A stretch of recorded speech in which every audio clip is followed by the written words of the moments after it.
用微光照亮夜晚，用温暖温润心灵。亲爱的朋友们，欢迎来到微光夜读。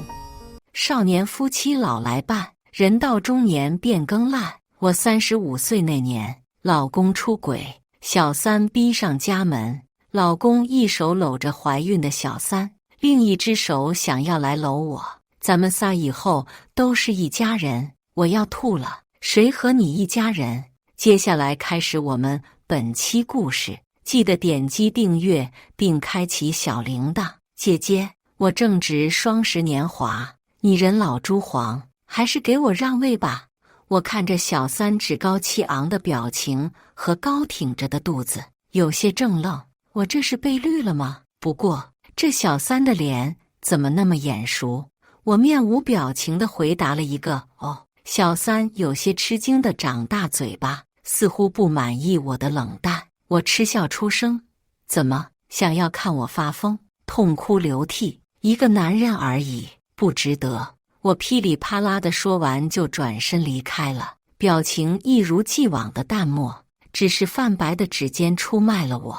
我精神恍惚地回到家里，反锁了卧室，拿出一件白色连衣裙，轻轻抹撒。少年帅气阳光的笑容又浮现在眼前，这是他拿第一份工资给我买的，我喜欢了很久却舍不得买的白色连衣裙，白色的布料上浸湿了一片。忽的，我好像知道了顾城出轨的原因。是了，那个姑娘不正好是年轻时我的翻版吗？这狗东西也学四大爷收集纯元周边吗？我将裙子挂回衣柜，握了握掌心，拨出一个电话：“喂，帮我查一个人，顺便查一查顾城名下的资产。我很清楚，我爱顾城，但我更清楚他背叛了我。我明白出轨已经是板上钉钉了，可是我还是想听顾城亲口告诉我。也许这是一个35岁已婚女人的最后一丝执念了。”我如往常般准备好丰盛的晚餐，特意化好精致的妆容，穿上了那条白色连衣裙。记忆中的少年和眼前的人脸重叠。老婆，你今天真美。顾城眼里闪现惊艳，伸手搂住我的腰，把头抵在我脖间拱了拱，像往日撒娇一样。我忽然感觉有些反胃，不着痕迹地拉开距离。顾城，我今天遇见了一个特别的女孩子，是吗？那亲爱的老婆，可以给我讲讲吗？看吧，一个真正爱我的男人，会没有察觉我叫了他的全名吗？10几年，除了吵架，我从未叫过他全名。我勾唇笑笑，那个女孩子和我长得很像，只不过她比我年轻多了，她还有自己的宝宝。我越说越低落，顾城的眼神也开始慌乱。老婆，是不是有什么奇怪的人来找你了？你要相信我。顾城的解释在我看来苍白无力。这么多年夫妻，我连他撒谎时眼睛乱瞟的角度都烂熟于心。我平静的样子让他真的慌了。顾城砰的一声跪在地上：“对不起，老婆，我错了，但是却还是爱你的。这么多年，我们虽然没有孩子，但是我从未做过对不起你的事情。可是我是家里的独苗，我不能让我顾家绝后啊。”我轻轻哦了一声，心里却更加苦涩。老婆，你放心，你的位置谁也抢不走。我只要孩子，他只是想陪着我，不要名分。你永远都是我最爱的人，好不好？我一巴掌扇在顾城脸上：“你让我感到恶心。”我转身回屋，锁紧房门。我打量着卧室里的一切，到处都遗留着爱的痕迹，目光停留在泡泡玛特的一款限量款盲盒。我的鼻头又开始泛酸。我还记得他收到时既激动又嗔怪的表情。顾城曾说过：“你是我的白月光，你的每一寸五官都恰好长在了我心上。”毕业之后，他去做了中学语文老师，而且进入外企打拼。他说，但使两心相照，无灯无月河，生活平平淡淡，却也充满温馨。我以为我的生活会这么过一辈子，唯一的遗憾就是没有爱情的结晶。但是婆婆和老公都不介意，对我像亲生女儿一样好。我为了补偿他们对我的好，更加拼命的工作，薪资一升再升。我想，孩子给不了他们，那就在物资上弥补吧。他们要多少钱我就给多少，从来不过问用途。原来这么多年的不介意，都是说说而已。可是我的身子是谁害的呢？没结婚前我也曾怀过一个孩子，我明明做好了防护措施，却还是怀孕了。现在我不禁怀疑起当年的事，为什么会意外怀孕呢？顾城当时是怎么说的呢？冉冉，你打死我吧，我也不知道怎么会这样。可是我们还没结婚，只能先偷偷生下来，挺着大肚子结婚会影响你的名声。我当时只顾着感动，对他百依百顺，最后更是连一分彩礼钱都没要嫁入顾家。我生完孩子醒来时，却被告知是死胎，已经处理了。因为当时的我们一贫如洗，根本没有时间和金钱来养身体，却不想后来总是怀不上孩子了。我要离婚，不过我要把所有的东西拿回来。这么多年，顾城一个中学语文老师，那点工资根本就不可能够用，全家的花销都是我一个人负担，房子里的一砖一瓦都是我出的钱。离婚平分财产，凭什么？第二天一睁眼，便闻见饭菜的香气。哼，这是打算给我赔礼道歉呢？我一下冲进厨房，却看见婆婆在厨房忙碌，而顾城鼻青脸肿地站在一旁。婆婆果然还是向着我的，可是婆婆的下一句话就打破了我的幻想。冉冉啊，妈已经教训小程了，真是太不像话了，家门不幸啊。不过妈临死之前只有一个愿望，就是希望老顾家能留个后。你能不能满足妈这个愿望啊？我嘴里感觉有些苦涩，我不想答应，可是婆婆突然给我跪下了，我做不到视而不见。婆婆虽然瞒着我这件事，可是确确实实对我好了10几年。好，妈，我答应你。我喉咙发紧，对不起，婆婆，我答应你留后，但没说没答应你不离婚，而且也没说怎么留后，让公公留后也是留吧，您一定能理解我的。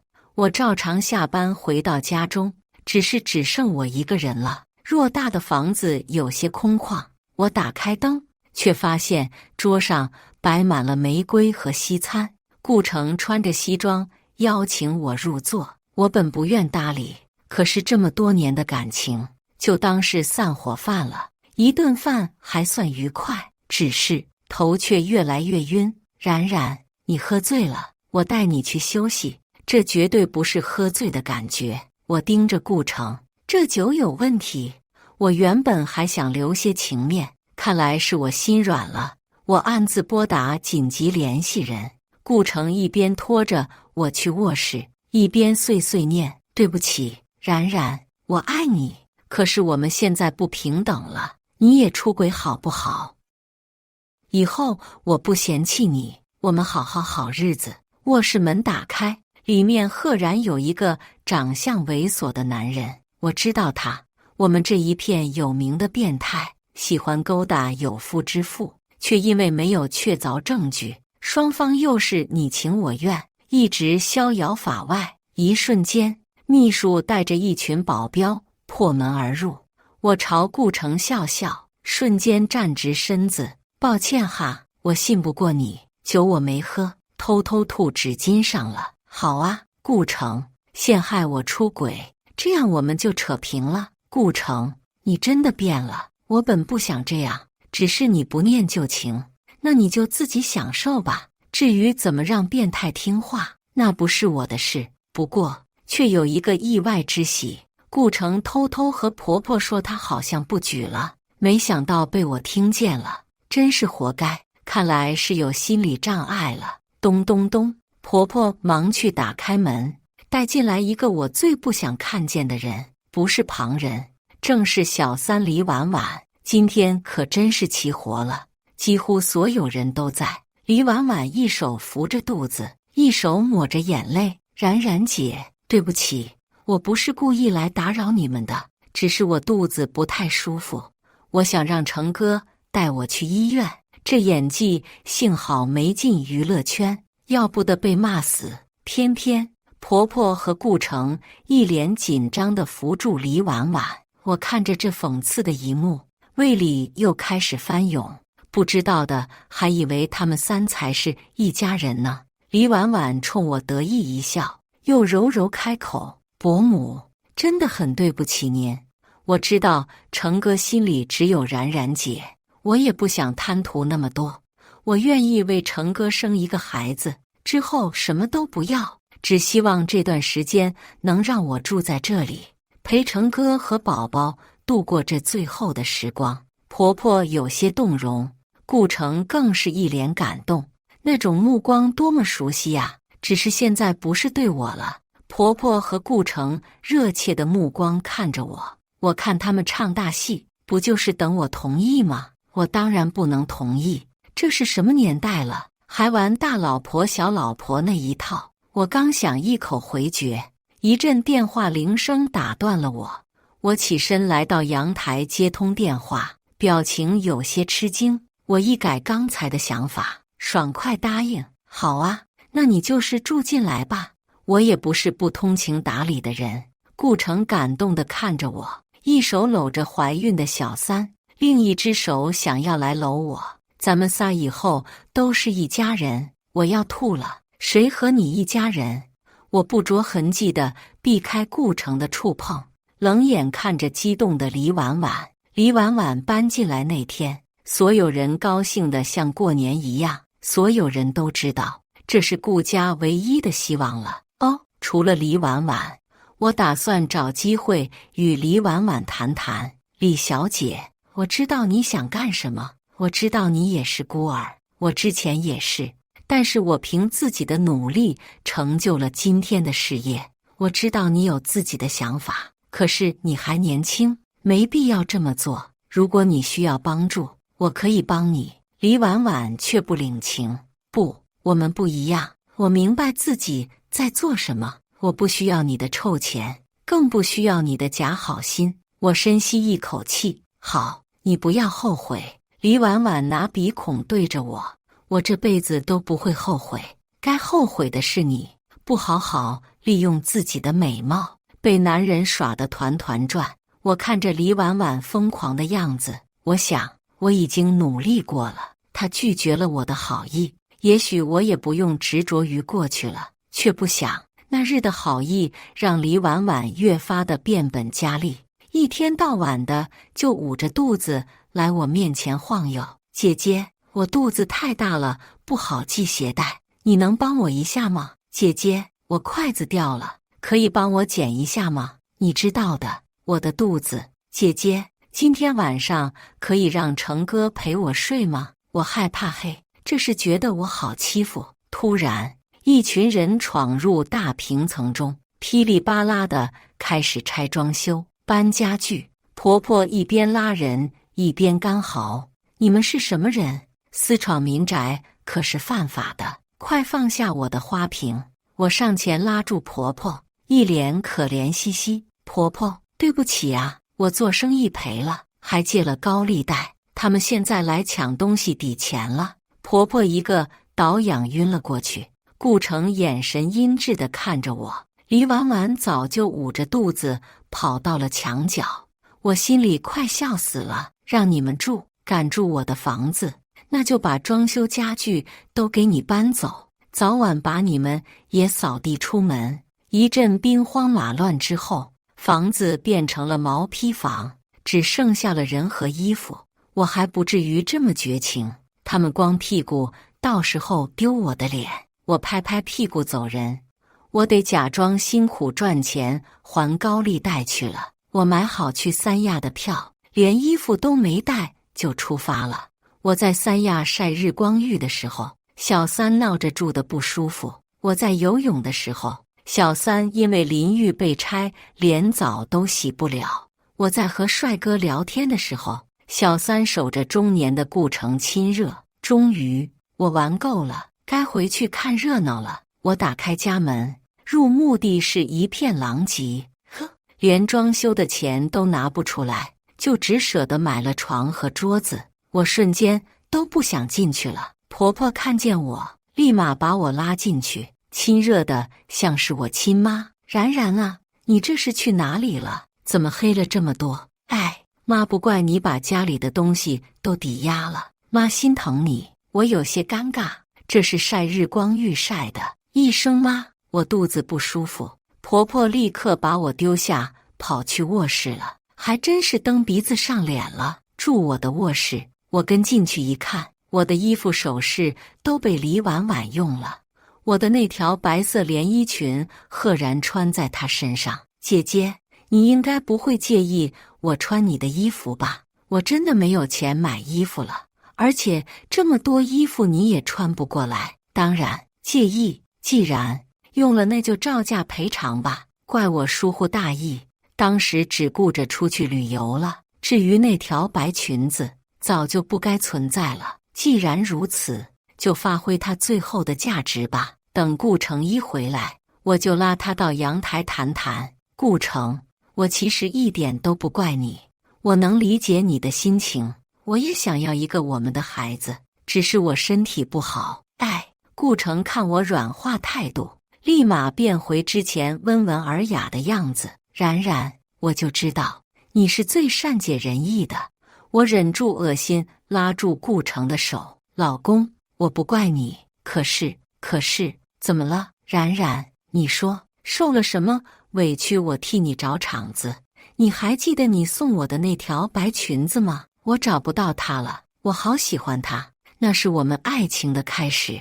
顾城更加动容，那是我们最纯粹美好的时光。然然，你放心，我马上帮你找。我娇羞一笑，顾城像打了鸡血一样出去找裙子了。看吧，男人只需要略施小计罢了。我听见顾城的怒吼从隔壁传来，谁让你动这条裙子的？快给我脱下来！接着便是李婉婉怯怯的声音，对不起，成哥。我马上就脱下来。接下来就是压抑的抽泣声。他们的感情也没有想象中的那样深啊。顾城将裙子拿回我面前，我却不想碰了。顾城，这条裙子已经不干净了。虽然它像以前一样看不出区别，但是性质不一样了。顾城有些慌张，我知道他在愧疚。然然，对不起，你说你想要什么，我一定满足你。等的就是你这句话，我就知道你还是爱我的。我知道你名下还有一套房，你可以过到我名下吗？现在这套房就送给你们了，让我一个人静一静，好不好？等孩子生下来，我再回来。谈到利益，顾城犹豫了。我加大攻势，继续哄。顾城终于答应了，我立马许诺：老公，你放心，我现在不会和你离婚的。这房子放到谁名下都一样。我把现在2个字说得极快，极不清楚。顾城只听见我不会和他离婚，便放心地将房子过户给我。我离开这个住了10几年的房子时，到底还是有些不舍。李婉婉仰着下巴看着我，眼里的得意藏都藏不住。成哥，然然姐要走了，你快去送吧。边说边挽着顾城的胳膊往上贴，我看得恶心，不想搭理他。李婉婉，祝你顺利。李婉婉更加得意，那是当然，我一定会生个大胖小子。她没有听出我的话外之音，还在鄙夷我生不出孩子。婆婆虚伪地抹着眼泪，依依不舍地送我离开。我望着顾城的眼睛，心里到底还是有些难过的。这双含情的桃花眼，看谁时都是含情脉脉。我转身离开，一点东西也没有带走，属于我的东西都都被李婉婉用过了，脏了。我坐上车回去，望着他们一家人其乐融融。我拨通一个电话，喂，计划开始吧，一点都不要留。我在公司处理文件，前台忽然通知有人找我，我没想到竟然是李婉婉。我带她来到咖啡厅，她开口就炫耀：冉冉姐，我马上要生了，你说是男孩还是女孩呀？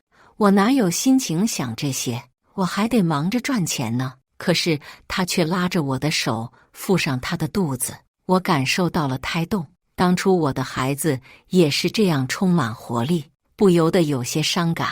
刚想抽回手，却发现被李婉婉握住了。你想干什么？李婉婉充耳不闻，反而低头轻语：对不起，宝宝，妈妈是不得已的。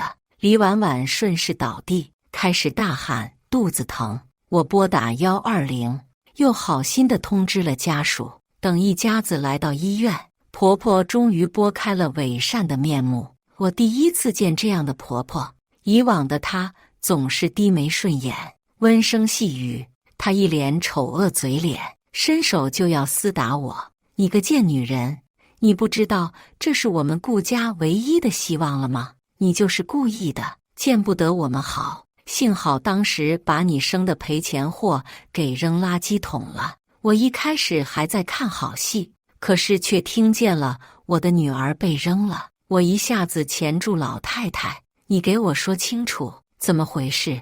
老太太深知自己说错了话，一个字也不肯说。我转向顾城，他也不敢抬头看我，哈哈哈哈哈！好啊，设计我婚前怀孕，不给我彩礼，骗我是死胎，把我女儿扔了，这就是你们老顾家做的好事，你们会遭报应的，哈哈哈哈哈！我的发丝被泪水打湿，贴在脸上，有几分狼狈。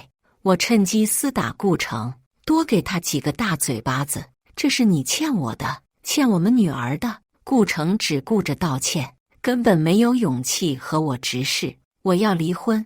顾城终于抬起了他高贵的头颅，不可置信地望着我。我重复了一遍：我要离婚。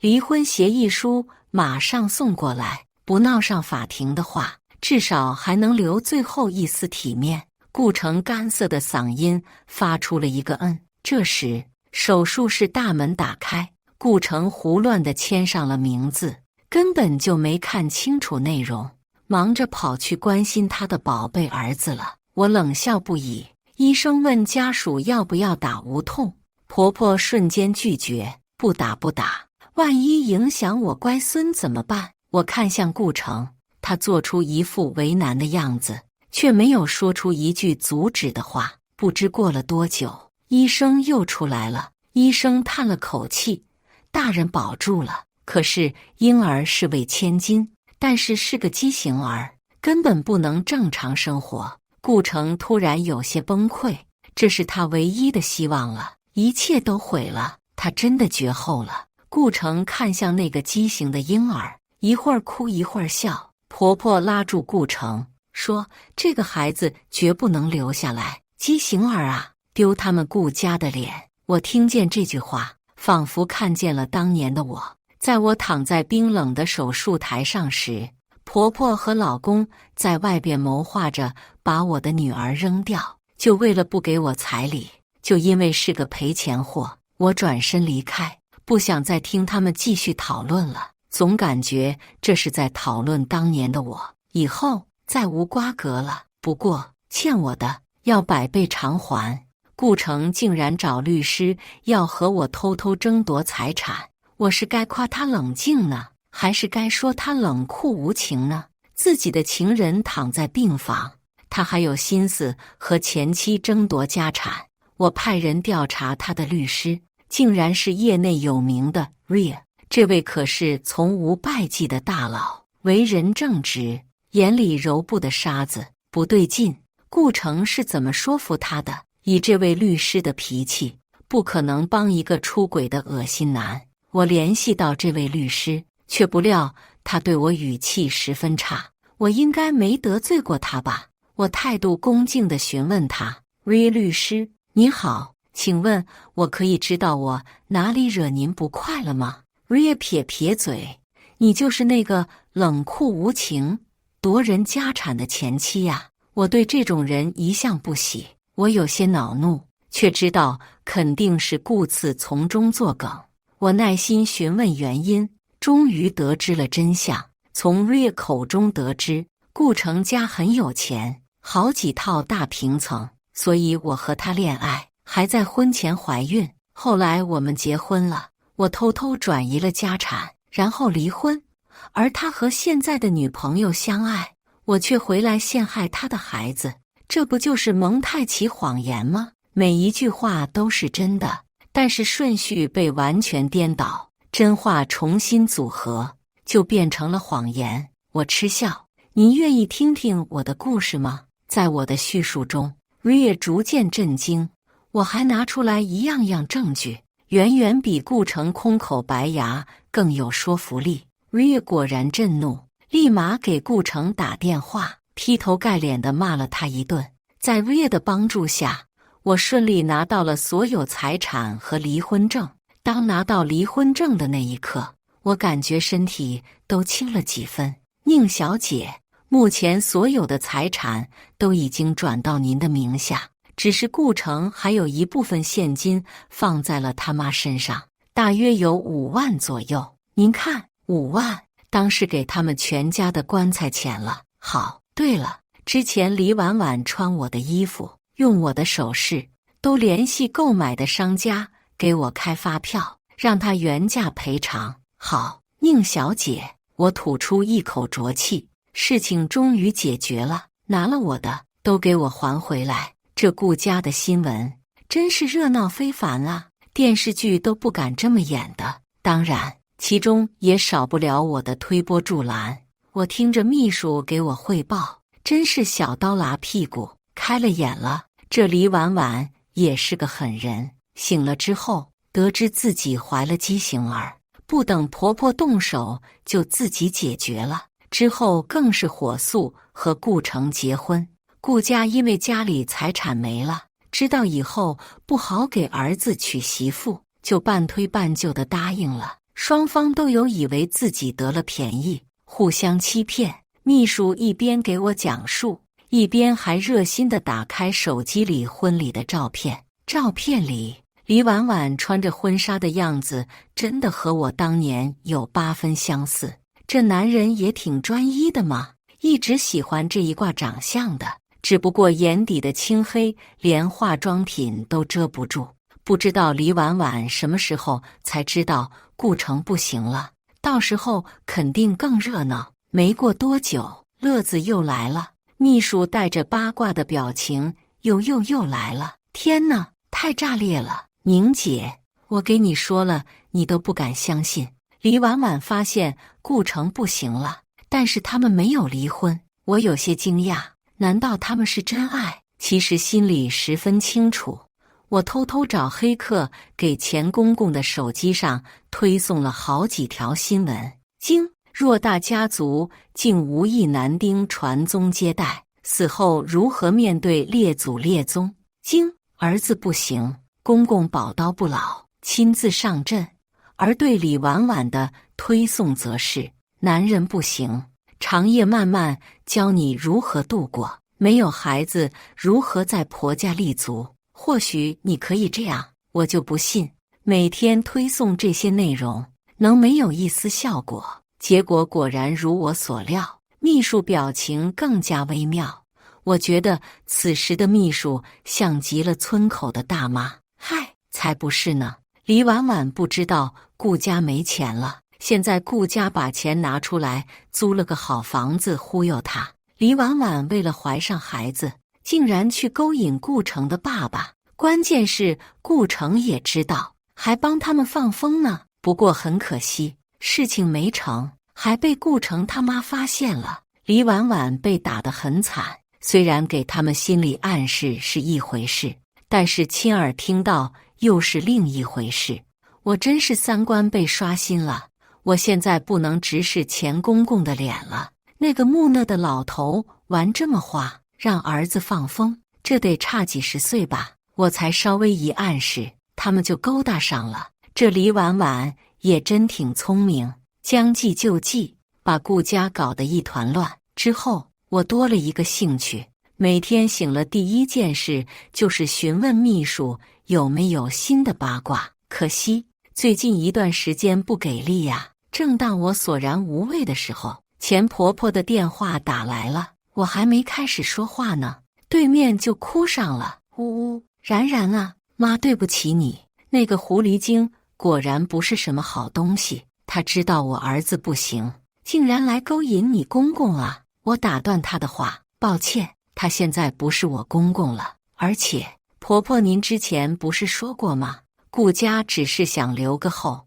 但是正妻还是你，没有人能取代你的位置，没有什么事就先挂了，我还忙。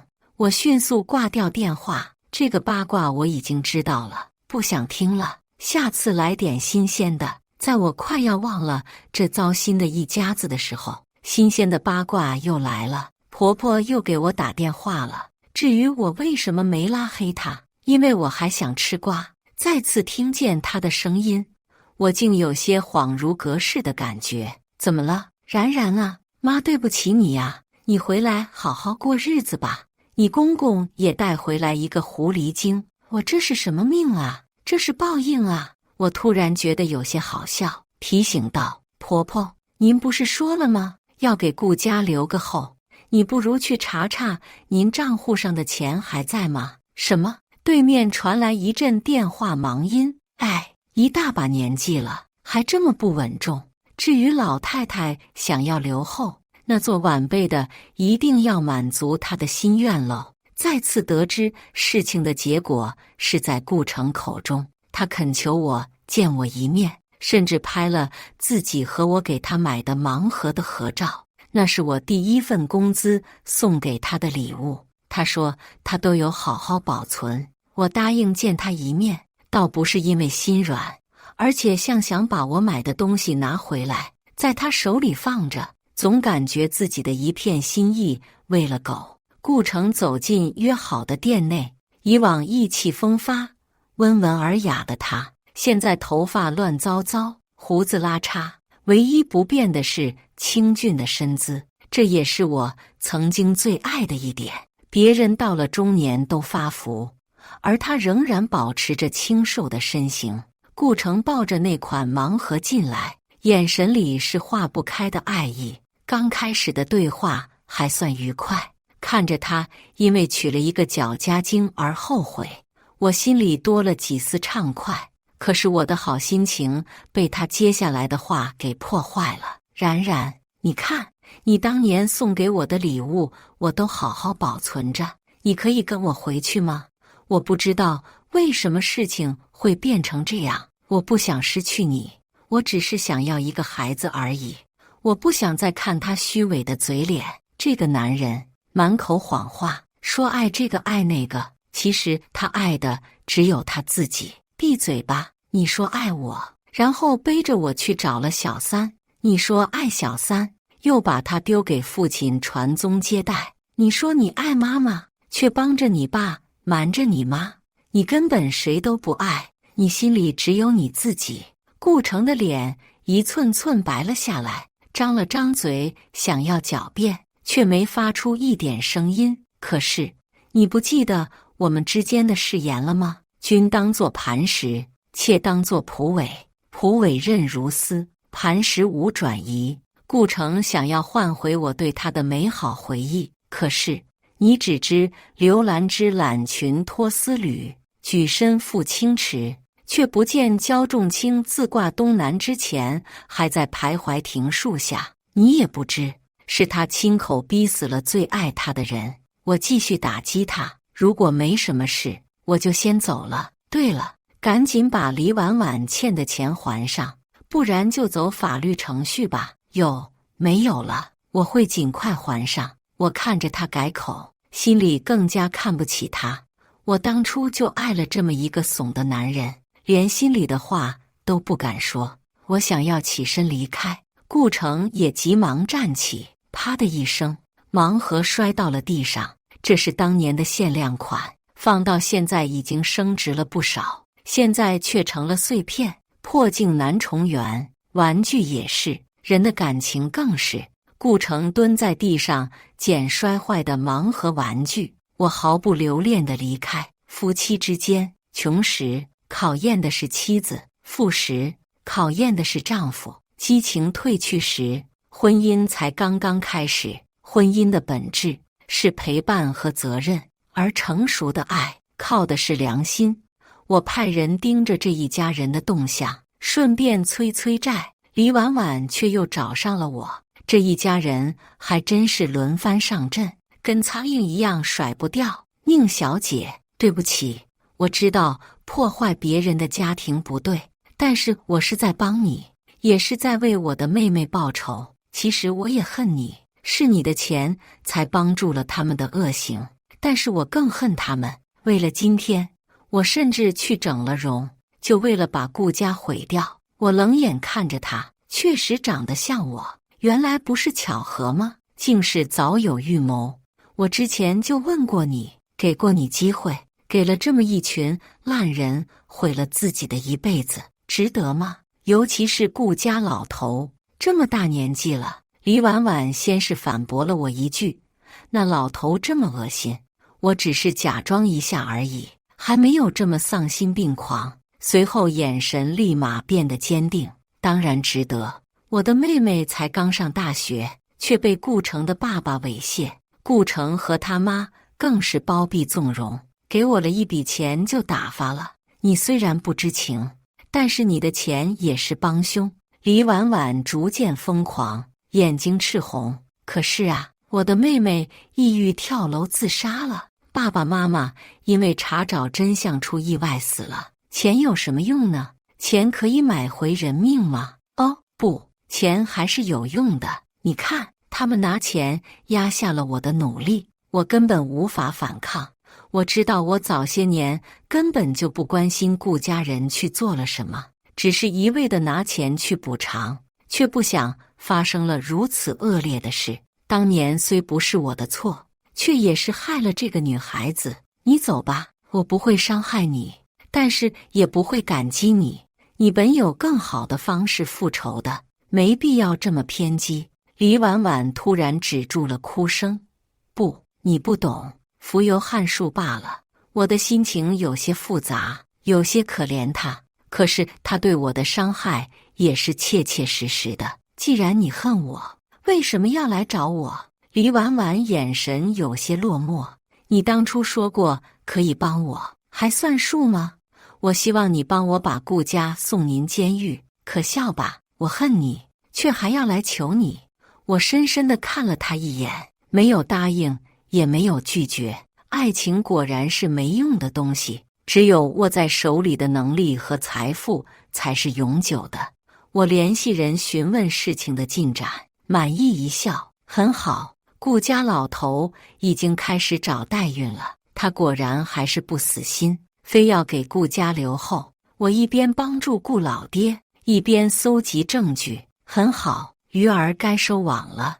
我将所有的证据呈上法庭，顾家全家谁也逃不了。顾家之前的种种恶行也被挖了出来，猥亵女大学生，抢占别人老家地基，甚至连顾老太太道德绑架别人给她让座的事情也被扒了出来。顾家的事情也许真的太炸裂了，竟然引得娱乐记者扛着长枪短炮来采访。顾城毁了，他不再是两袖清风的人民教师，而是出轨的负心汉，是吃软饭的小白脸。李婉婉和他离婚了，作为受害者，法院将剩余的财产判给了他。其实顾家也不剩下什么了，左右加起来不超过1万块钱的东西。可是我从未见过李婉婉笑得如此开心。顾家人浪荡入狱那天，我去了。顾城只问了我一个问题：你究竟爱我吗？爱过。顾城满意了，原来还在疯狂挣扎，现在竟然配合地走了。可是爱不爱有那么重要吗？盛不盛开，花都是花，有你没你，我都是我。番外，一个身体畸形的小女孩站在一个中年贵妇人身边，叽叽喳喳，说话有点结结巴巴，但是十分天真可爱。姨姨，你看这个小鸟，它受伤了呀，好可怜，我们救救它吧。我冷淡的点点头，小孩立马高兴的欢呼，逮逐出好笋，这个孩子竟出奇的善良懂事。当年究竟还是没有忍心看那个孩子重蹈覆辙。我知道这是在救赎我自己，我不能毫无芥蒂地对他好，却也不能眼睁睁看着他在垃圾桶活活饿死。姨姨，给你讲一个故事吧，它的名字叫《孔雀东南飞》。在很久以前，故事完，接下来是我们本期第2个故事。记得点击订阅并开启小铃铛。男人提起裤子，算盘敲得明明白白，却总有些天真的女人指望上位做正房。我不记得这是找上门的第几个女人，但她是最聪明的一个。女人坐在对面，梁泽说想娶我，但你不同意离婚。梁泽是我的老公，但也只是名义上的而已。我微微抬头看他。女人被我盯得有些不自在，不断喝着咖啡。既然没有爱了，不如放她走。我看到女人的手上有一枚戒指，很朴素的款式，大约是她耳钉价值的1/3，而这对耳钉曾经出现在梁泽的消费记录里。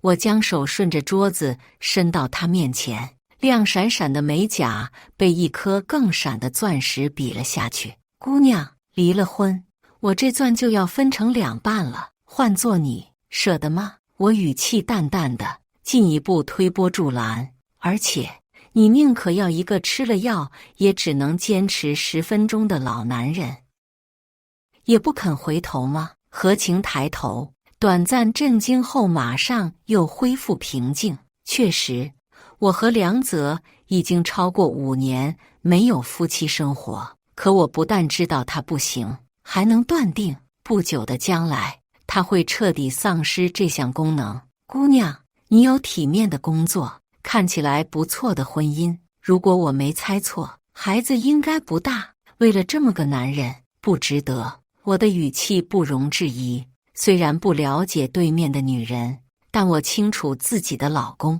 果然，他皱了皱眉。你知道我将身体靠回沙发，不置可否。梁泽色胆包天，但又不想因此丢了工作，所以那些懂事的已婚少妇变成了他的目标。或许以钱财，或许以权力，愿者上钩。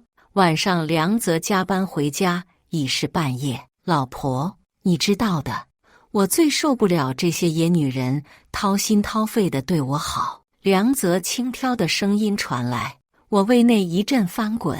他选择他们，无非是为了好脱身。就算怀孕，绝大多数女人都会选择结婚证上的那个男人做接盘侠。据他所说，何晴已经提出离婚，甚至打算不要孩子，只为能给梁泽生一个自己的孩子。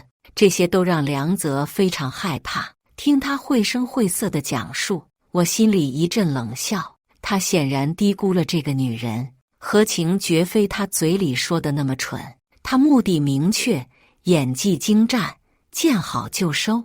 短短月余的露水姻缘就拿到了50万，这可不是一个恋爱脑会做出来的事情。而且他要的也不仅仅是这50万，还是我老婆有办法。梁泽凑过来，在我额头吻了一下。他总是下意识确定我是否厌恶他，而我也很会掩饰自己的情绪。记得结婚前，他当着我妈的面信誓旦旦，红红跟着我受了不少苦。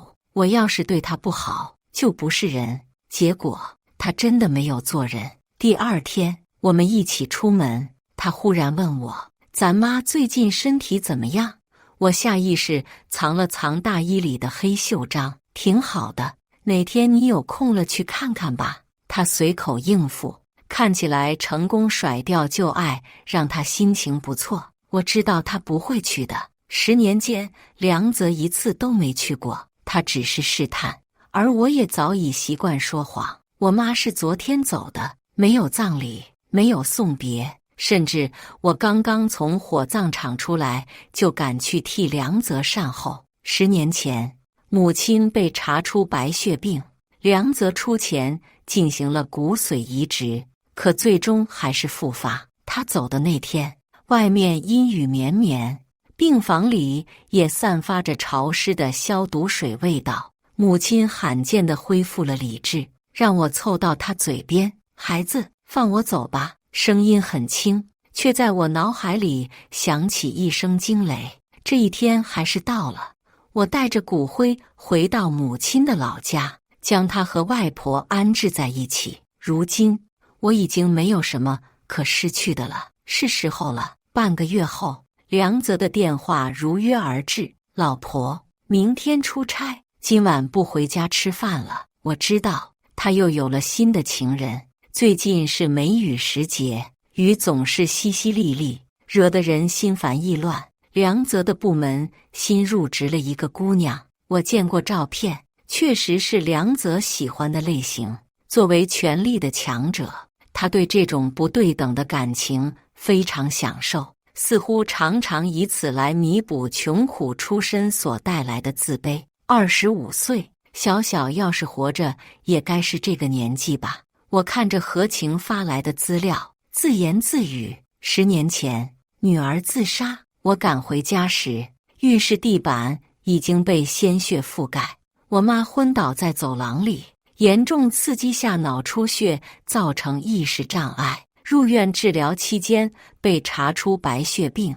梁泽不顾我妈的病情，歇斯底里地当着众人指责她见死不救，他才是杀人凶手。那一刻，我仿佛看到了一只发狂的怪物。女儿出事前，我不止一次地在梁泽的手机里发现暧昧的记录，相约高考结束就离婚，只是连我都没意识到，我和他的裂痕早就让这个家分崩离析。女儿自杀的前一天，我还因为他不肯去上学大发脾气，梁泽也怪我过分溺爱，让女儿如此叛逆。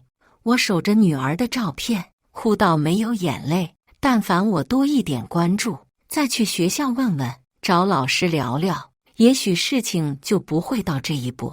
女儿的死让我万念俱灰，可母亲的病又把我拉回现实。除了白血病，她还确诊了阿尔兹海默症。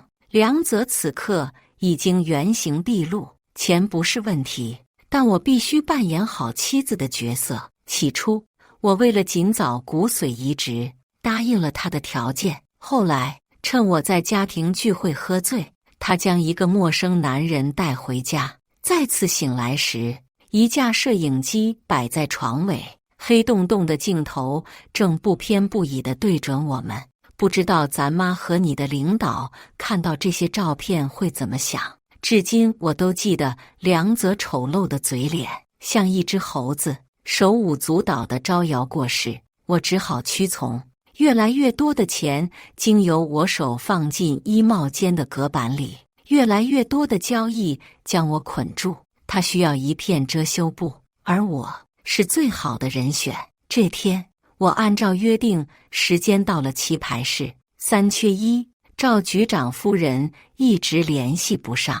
牌局本就是为了这位夫人，如今正主都不在，自然就散了。隔天，我正吃早饭，微信像疯了一样响起来。原来赵局长的儿子猥亵未成年少女被抓了。新闻里虽然写的不多，但一起打牌的小李绘声绘色的描述，聚众吸食药物，还不止一起。这下他们一家算是完了。这些太太们的消息比男人还要快。省里下的命令严查，赵局长花了好几百万，连个纸条都没递进去。赵公子一开始还很稳，以为父亲会捞他，可一连几日连面都没见到，人就慌了，在里面一顿乱说，连当年高中校园霸凌的事都说了，一下子牵涉了不少人。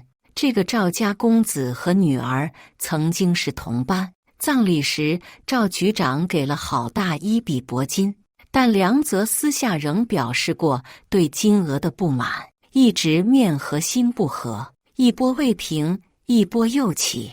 儿子的事还没解决，赵局长又被实名举报贪腐问题，辐射面越来越广。梁泽虽然幸灾乐祸，但也收敛了很多，难得1-2个月都没去出差。梁泽的情人大都是同事或者客户，这几年随着年龄变大，能吸引到的女人也让他越发提不起兴致。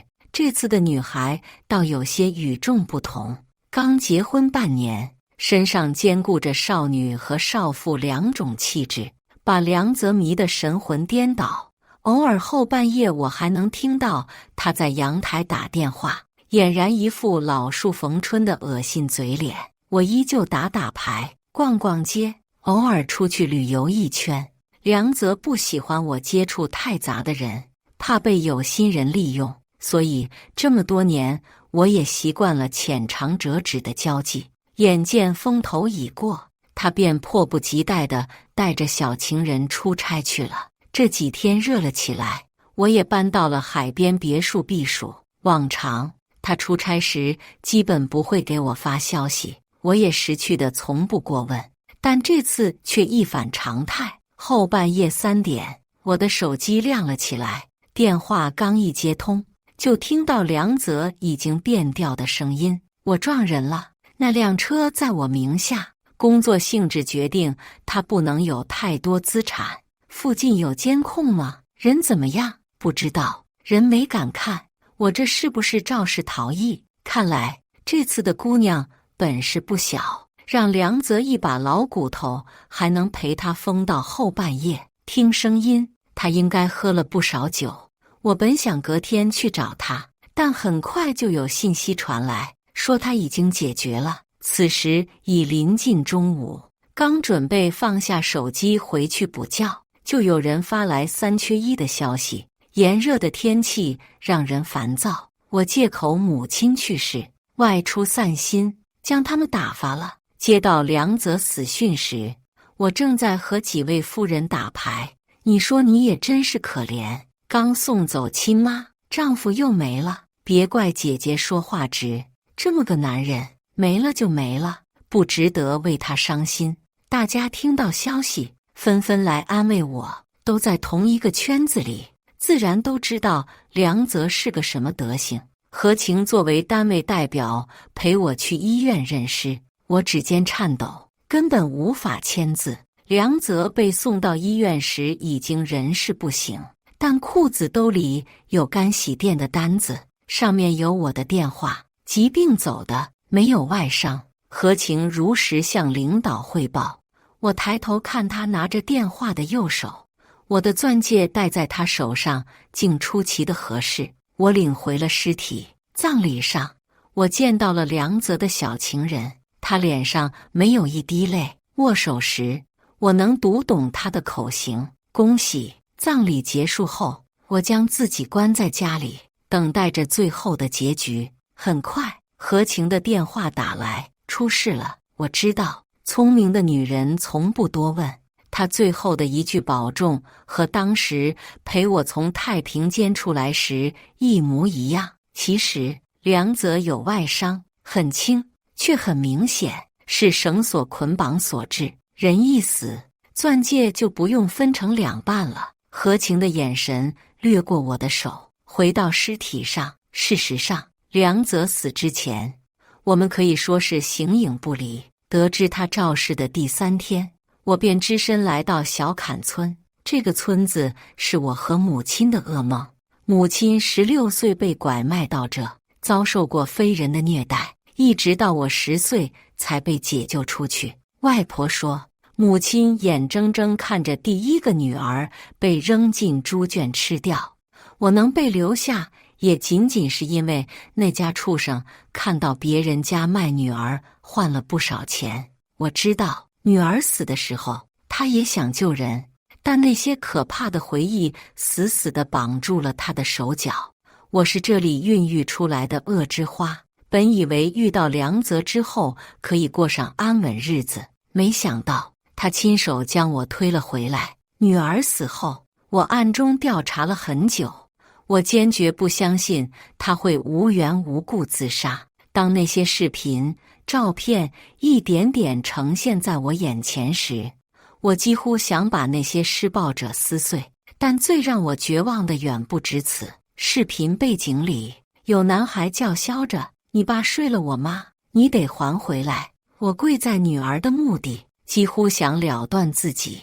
女儿曾经那么多次的求助，都被我看成是青春期的叛逆。她以为我不知道真相，宁可自己受着这一切，也不肯伤害我，直到生命的尽头。然而，更让我震惊的是，梁泽竟然比我知道的还要早。他甚至去过学校，作为受害者家长表态不追究此事，让那群小畜生继续正常上学。我当时沉浸在女儿和母亲的双重打击中，完全不知道他背着我做了这么多。难怪女儿去世不久他就升了部长，难怪赵局长100万的铂金他仍不满意。赵局长儿子出事后，我和梁泽曾经作为校园霸凌相关人员被请到公安局了解情况。梁泽唯恐我知道真相后冲动，一连几天不敢回家，还是我把他叫回去的。女儿都走了快10年了，现在追究这些还有什么意义呢？我语气平淡，似乎是真的看开一样，但每想到他们又潇洒了10年，心里的那根刺就扎得我生疼。为了避免节外生枝，我找到村长，足够的利益和适度的威胁让他没有理由拒绝。以防万一，我还找到了他在市里工作的儿子，捏了些把柄。他马上听话地给他爸打来电话：“爹，你可千万别到处说去，掉脑袋的。”村长对儿子的话深信不疑，向我保证在村里的一切事宜不会有人过问。在这种鸟不拉屎的偏远小山村，村长就是最高领导，只要他点头，没人会管闲事。再次见到梁泽，他躺在污秽不堪的废旧猪圈里，浑身上下只有一条贞洁裤，裤子前端布满锋利的铁刺，稍有膨胀就会万箭穿心。他眼窝凹陷，脚上拴着铁链，进院的动静显然惊动了他。他残喘着向我爬来，眼睛涣散而无神。我冷冷地看了看匍匐在脚边的男人，狠狠地冲他腹部踢去。他吃痛一声，但由于太过虚弱，连叫喊的声音都发不出。一个女人从屋内走出来：“要带了吗？”梁泽的眼睛忽然睁大了一些，不可思议地看着我：“怎么不认识了？”我高跟鞋碾过他的小指：“一个被窝睡不出2种人，别太高看我。”如提线木偶般可以随意操控的妻子，一夜之间角色互换。梁泽狠命用头撞旁边的矮墙，奈何墙面早被棉被裹住，他只是徒劳。刚刚从屋里出来的女人不是别人，正是梁泽新情人。何晴把他招进来后，两人光速鬼混到一起。女人叫沈夏，名字是我起的。此刻他熟练地接过我递出去的药，注射进梁泽的身体。地上的男人拼命挣扎，却只能眼睁睁看着液体流入他的静脉。这是什么？他声音嘶哑，猩红的眼睛看向我。维生素，怕你死掉。我轻蔑地笑了笑。他已经吃了7年多的维生素，其实都是雌激素。我将瓶子里的保健品替换成雌激素，经常在我吃的同时递给他2颗。他见我也吃，便从未生疑。大概3年前，我开始在他的大衣内都发现助力的药，和多年未见的老同学吃饭，也有人打趣他越来越娘了。我冷眼旁观，有种看试验成功的快感。梁哥，告诉你是维生素了，还不信？沈夏拔下针头钳，娇嗔地拍了一下梁泽，针头歪向一边，他痛得浑身一颤。这间屋子在村子最角落，是我前段时间旅游路过时花钱买下的。我刚把行李收拾妥当，院门响了。红姐，我是二憨，给你送点粮食。听到对方自报家门，我才放心去开门。二憨是我小时候的邻居，因为发烧坏了脑子，有点傻。村里的孩子欺负他，我就护着他，因为除了他，没人肯陪我玩。也不知女儿是不是遗传了我这点，她也曾不顾一切地护着沈夏，才被那些小畜生欺负。阿姨，对不起，是我害了她。第一次找到沈夏时，她跪在地上磕头如捣蒜，娇嫩的两颊被自己扇得红肿起来。沈夏是单亲家庭，母亲在洗头房工作，靠身体赚钱，她经常因此受欺负。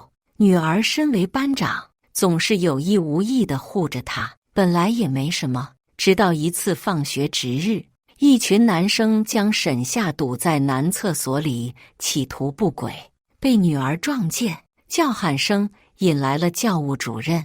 领头的男生背景极深，他们只是回家反省了3天，倒是女儿从此开始噩梦缠身。一开始也只是言语挑衅，直到其中一个男生认出梁泽是他父亲，事情便一发不可收拾。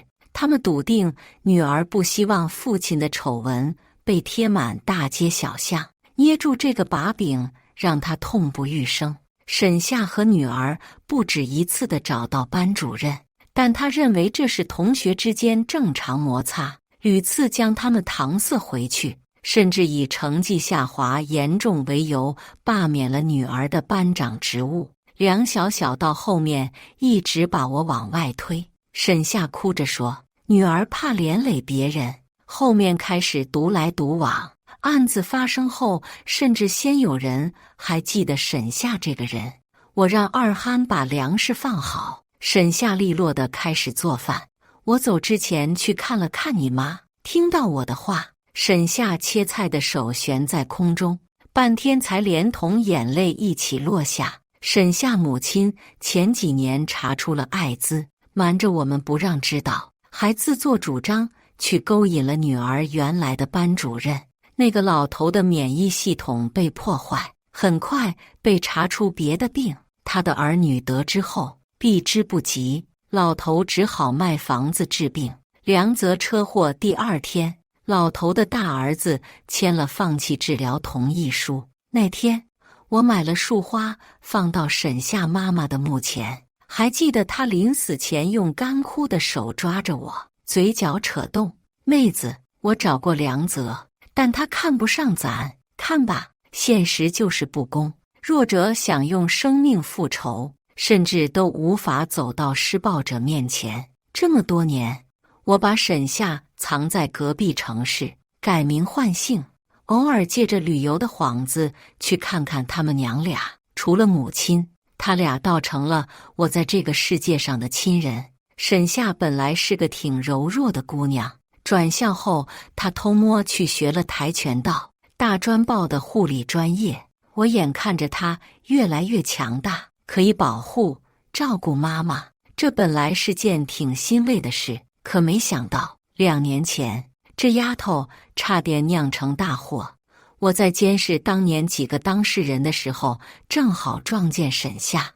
我从未见过她那般凶狠的眼神，下意识扯过她的包，果然里面有把匕首。你有想过杀了她，你怎么办吗？我气得胸口疼，却想不出任何责怪的话。孩子只是想报仇啊，20出头的小姑娘，哪有那么多钱和人脉扳倒一个个大人物？我有计划，你配合我。为了稳住她，我只好假意哄骗，可谁成想竟一语成谶。我花钱送她去了一家非常高端的疗养院，赵局长的母亲是院内的高级客户。沈夏趁着上门为老太太护理的空档，溜进赵公子的房间，拿到了他的聊天记录。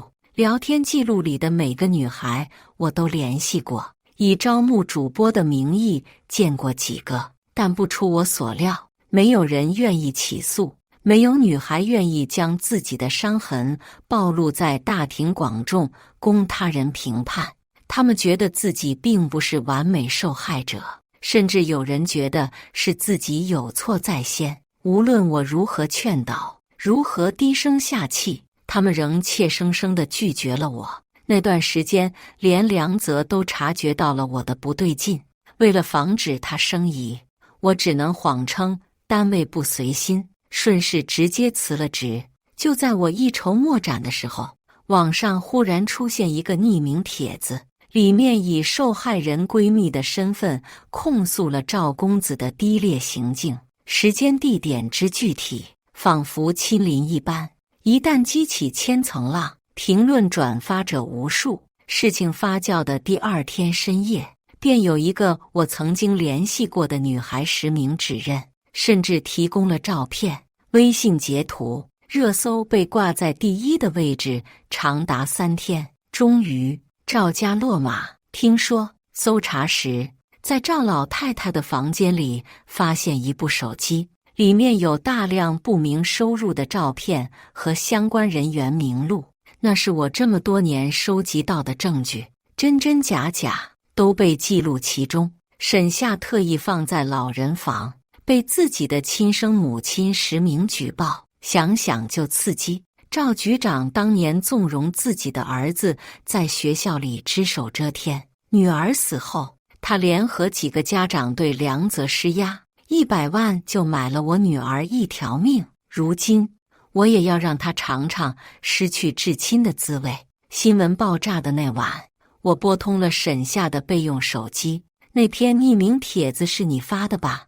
警察找过我，没事，只是被封号了。她用闺蜜的口吻发帖，事后又有人站出来提供证据，所以沈夏并没有受到处罚。电话那边的语气忽然轻松了几分，封号也好，就没人能找到我了。在这件事之前，我只是让他帮我打探些消息。20出头，大好人生才刚刚开始，我舍不得毁了他。可从这件事看，沈夏显然不这么觉得。他对我说，他活着就想替梁小小报仇，我不肯帮他，他就去找那些人鱼死网破。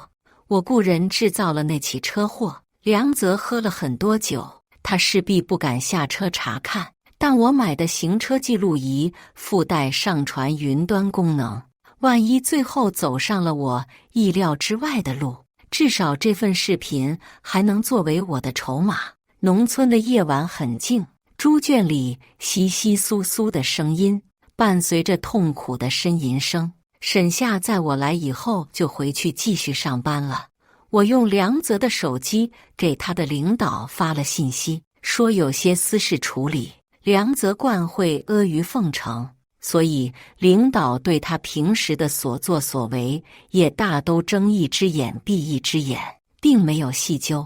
二憨偶尔会过来看我，他智力一直停留在4、5岁，家里人给他买了个媳妇，他不会那些男女之事，眼看40多了也没给家里添丁。前几年老人相继去世，媳妇也跑了，二憨靠着给村长家种地养活自己。二憨，你想出去吗？正午的大日头烤得人头晕，我们躲在大树下闲聊。不想，我得等婆娘回来，她眼睛不好，回来找不见我该着急了。她家买回来的姑娘有一只眼瞎了，是婆婆打瞎的。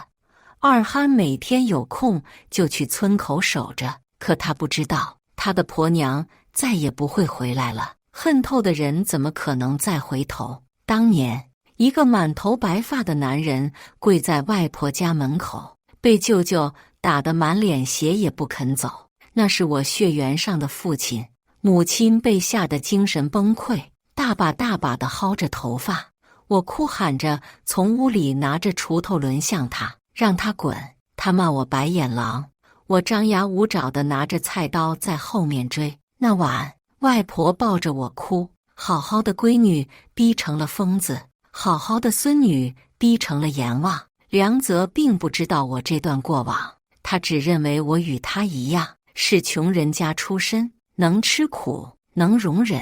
殊不知，他婚后对我做的那些，我小时候就见过了，只是他不该得寸进尺，作茧自缚，拖何晴和沈夏的功劳。真正找到梁泽头上的工作并不多，再加上他和领导请了假，消失几天，也并没有人发现端倪。又是一天正午，梁泽的手机收到消息：我到了，你在哪？我关掉手机，黑色的屏幕映出我阴沉的脸，倒是和小时候的自己有些相像。发消息的人就是当年凌辱女儿的男生母亲，叫张敏，也是梁泽一直的情人。一开始，两人的关系很单纯，狗男女各取所需。可女儿自杀的事让张敏不得不求到奸夫头上，可想而知，梁泽怎么可能只要那些鱼水之欢？张敏为了儿子的前程，转身投奔了更大的靠山，不但为梁泽驳了一个部长，还给自己找了一个新老公。这么多年，两人狼狈为奸，被窝里发展出来的坚固情感逐渐延伸到名利场，捆绑在一起的利益也越来越多。我利用梁泽以前发过的语音剪辑好，将张敏约到离村子不远的一处废弃景区。他以为开一辆普通的本田就能掩人耳目，可这种穷乡僻壤，轿车都是极扎眼的存在。远远的我便看到他的车缓慢驶入长满荒草的停车场。梁泽的手机也亮了起来，3个未接过后，张敏似乎失去了耐心，再一次发动了汽车。我手下一紧，就听到刚压过出口的本田发出砰砰2声，前胎爆掉。车里的张敏显然吓得不轻，愣在当下，好几分钟没有动静。我的简易望远镜里，他拿起手机，似乎拨通了电话又挂掉，不知道是不是想起来梁泽的信息。这次的事很严重。就在我犹豫要不要继续施压时，他的车门开了。张敏警惕地探出头，四下张望后下车，小巧的高跟鞋被地上的石子卡住，险些跌倒。他将手伸向空中，似乎是在寻找信号。我见时机成熟，一个箭步冲上前，抢下手机，头也不回地跑进一旁的玉米地。张敏的声音才发出来，我就已经从他的视野里消失了。我蹲在玉米地里，一边仔细听着周围的动静，一边趁着屏幕还没锁上查看刚刚的记录。果然，他的电话没有接通，微信也由于我身上的微型信号屏蔽器没能成功发出。我顺着玉米地回到村里，张敏丝毫的咒骂声越来越远。我并不在乎他如何回去，只希望这个贱人不要自作聪明地去报警。我放下手机，看了看院里的男人，眼见梁泽的小腹越来越大，推到眼前的饭菜也难以下咽。他用微弱的声音一遍遍央告：求你放了我！凭什么？我居高临下地看着他，家里那些金条、现金都给你，房子也给你。他努力用手撑着身体，勉强说完，就再次趴在地上。我歪头看着他可笑的模样，你不觉得作为遗产更稳妥吗？我亲爱的老公。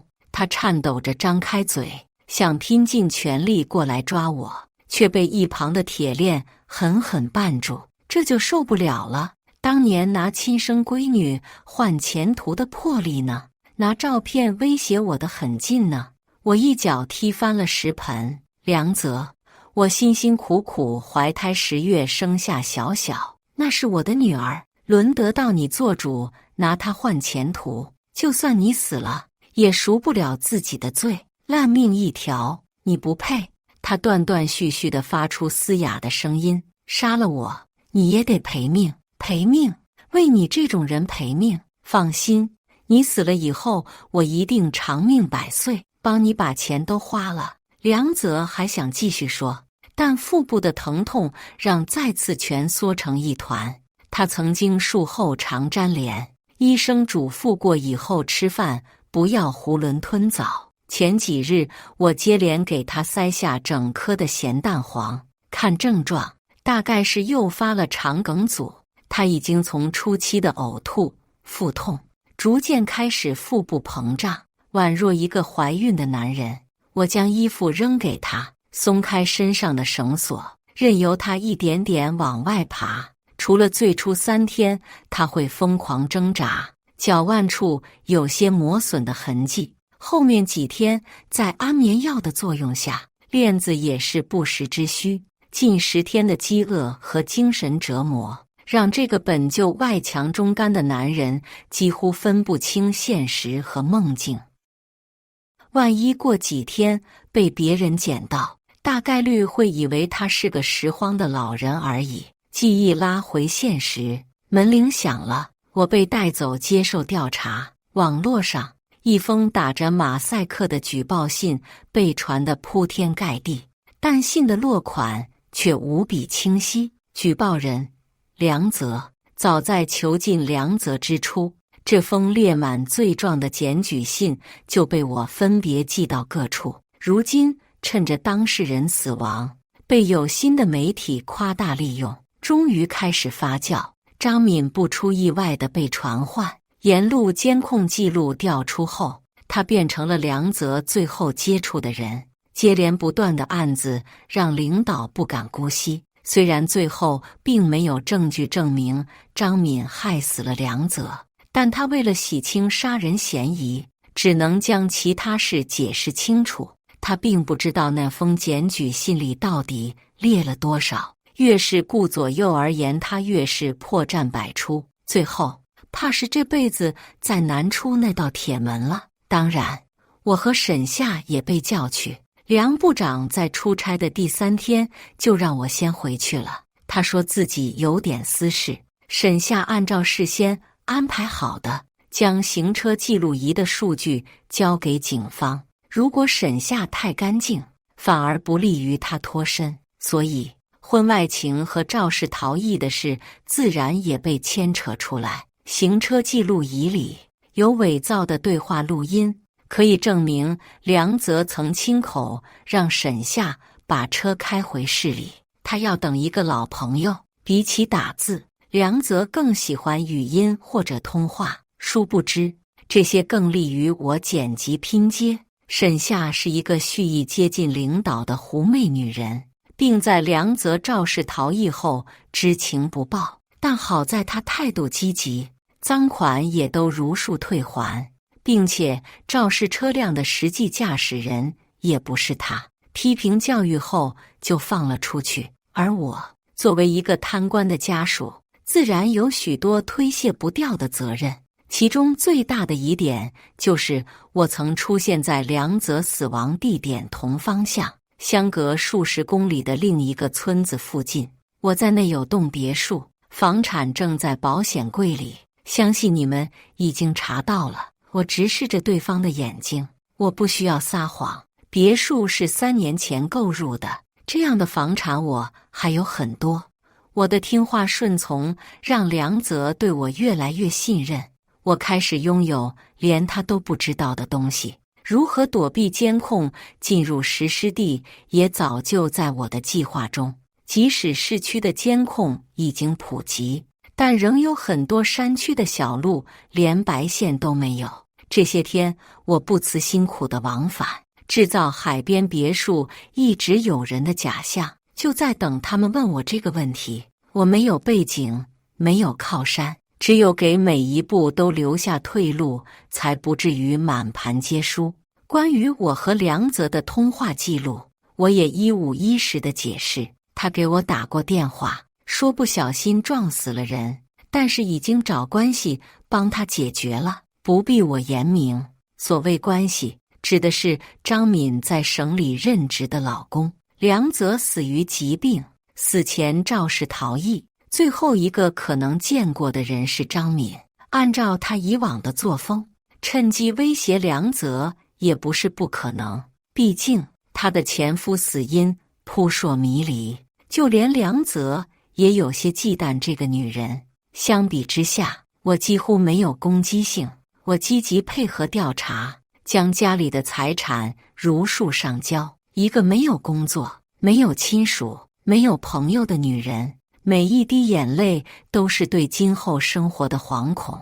这么多年，稍微认识我的人都知道，我为了钱从不管梁泽的私生活。调查持续了半个月，我便很少再接到电话。家里被翻了个底朝天，除了眼下这个一房一厅，其他的东西都被收走拍卖。沈夏因为道德问题被领导叫去喝茶，主动辞职出国深造。我坐在窗前，看着夕阳一点点落下，本以为大仇得报，心里会空虚，生活会失去方向，原来并没有。我的心比以往任何时刻都畅快，我已经没有遗憾了，仇恨不会放下，必须一报还一报。当然，我也做了真相败露的准备。人总有侥幸的心理，也要有坦诚一切的勇气。3年前，我被查出白血病，最近止痛药越吃越多，可能很快也要支撑不住。我也曾被问过为什么不治疗。当一个人目睹挚爱经历排异的痛苦、复发的揪心、求生的挣扎和求死的决心，一点一滴都历历在目，怕是没有勇气再重复一遍了。我甚至有些感激母亲的遗传，让我在绝望中生出强大的勇气。天渐渐暗了，我在关节隐隐的疼痛中睡去。也许某天，警察拿着逮捕令站在门口时，却发现我已经死在床上。感谢大家的观看。本期影片大家觉得是第1个故事精彩，还是第2个故事精彩呢？欢迎大家在下方评论区讨论。如果你喜欢这类故事，记得点击订阅微光夜读，并分享给更多的人，这会对我帮助很大。再次感谢大家的观看。